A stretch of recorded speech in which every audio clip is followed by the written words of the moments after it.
ములుగు జిల్లా మంగపేట మండలంలోని కోమటిపల్లి ఫారెస్ట్ లో టార్నడో తరహాలో బలమైన సుడిగాలి వీచింది. గత కొన్ని రోజులుగా కురుస్తోన్న భారీ వర్షాలకు 1.5 హెక్టార్లలో చెట్లు విరిగి పడిపోయినట్లు అధికారులు డ్రోన్ల సహాయంతో గుర్తించారు.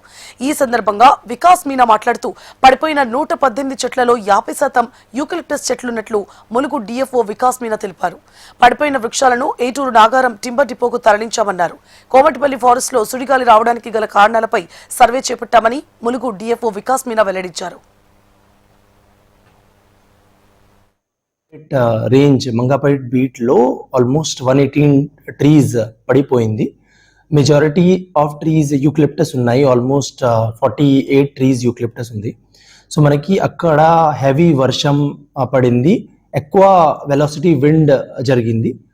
దీనివల్ల అది మనకి పోల్ క్రాప్ లాగా కొన్ని ఓల్డ్ చెట్లు కూడా పడిపోయింది. అది మొత్తం ఇన్యూమరేషన్ కోసం మేము టీం ఫామ్ చేశాము. అది మొత్తం ఇన్యూమరేషన్ కంప్లీట్ చేశారు. అది బిఎఫ్ఈఆర్ ఒక రికార్డ్ ఉంది, అది రికార్డులో కూడా నోట్ చేశారు. అండ్ అది మనకి టింబర్ ఇప్పుడు గవర్నమెంట్ టింబర్ డిపో ఇటు నగరంకి కూడా వెళ్తుంది. అండ్ సో ఇది మనకి లాస్ట్ ఇయర్ మనకి పెద్ద స్కేల్లో విండ్ ఫాలన్ ఏరియా జరిగింది. అది ఇటు నగరంలో అరౌండ్ 500 హెక్టేర్స్. ఇది మాత్రమే మనకి ఒక హెక్టేర్ లో 1.61 హెక్టేర్ లో జరిగింది. మంగాపేట్ రేంజ్ మంగాపేట్